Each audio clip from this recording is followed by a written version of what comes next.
Salut les sportifs et bienvenue dans cette nouvelle vidéo. Aujourd'hui on va parler de la filière STAPS.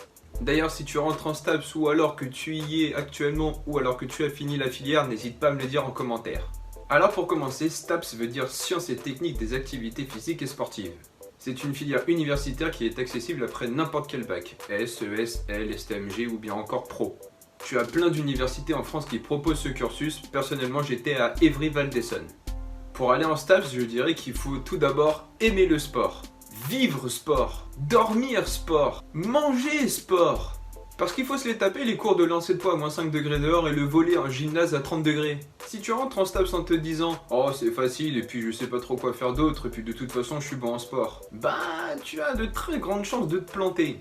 Car même s'il y a beaucoup de pratique, il y a surtout beaucoup de théorie. À chaque fois que tu vas pratiquer un sport, tu auras une théorie associée à ce sport. Et niveau sport, on peut dire que tu es gâté. Danse, natation, rugby, football, judo, il y en a pour tous les goûts. Et comme tu peux t'en douter, le niveau de sport exigé est plutôt élevé. Les sports changeant chaque semestre, tu as 3-4 mois pour apprendre un sport que tu n'as jamais fait de ta vie et avoir au moins un niveau régional. Je disais au début de la vidéo que tous les bacs étaient acceptés, mais sache que si tu viens d'un bac S, tu seras forcément avantagé.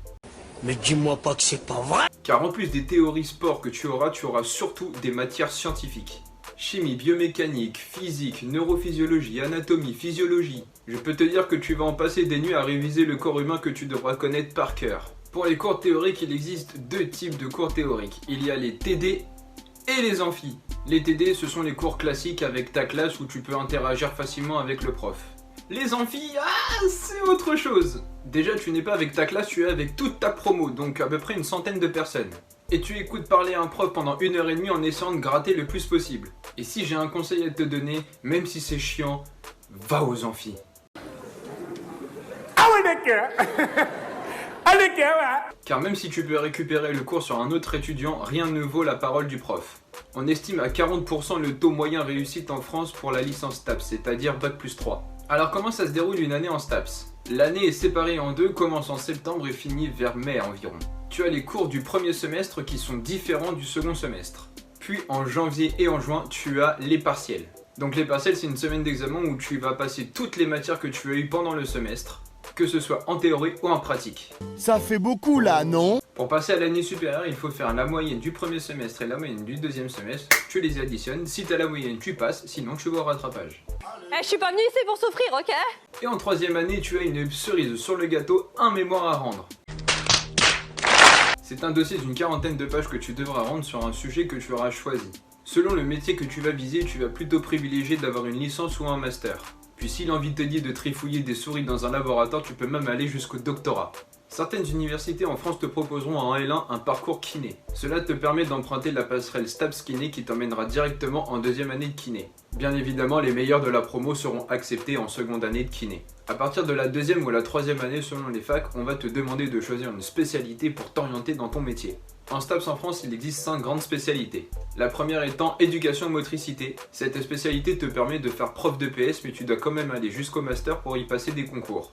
2. Management du sport. Cette spécialité va t'amener vers des métiers comme par exemple la gestion des activités sportives dans une commune ou alors directeur marketing dans le sport. 3. Entraînement sportif. C'est celle que j'ai choisie. Elle te permet entre autres de faire entraîneur sportif, coach sportif ou alors préparateur physique. À partir de ta deuxième année STAPS, dans cette spécialité, on peut te proposer de passer des diplômes fédéraux comme celui d'athlétisme par exemple. 4. Les APA. APA pour activité physique adaptée et santé. C'est une spécialité pour les personnes souhaitant travailler sportivement avec des personnes en situation de handicap. Et 5. Ergonomie et performance motrice. Cette spécialité est faite pour les personnes qui veulent faire de la confection de matériel sportif, mais il faudra cependant passer par un master. Quand tu auras réussi ta licence, tu pourras aller en master, mais sache que les masters sont très orientés recherche surtout en entraînement sportif. Malgré tout ça, ça reste quand même une très belle filière avec des très belles rencontres et surtout une très belle ambiance. Et voilà, cette vidéo est maintenant terminée, j'espère qu'elle t'aura plu. Si elle t'a plu, n'hésite pas à laisser un pouce bleu, abonne-toi si c'est pas déjà fait, et je te dis à la prochaine!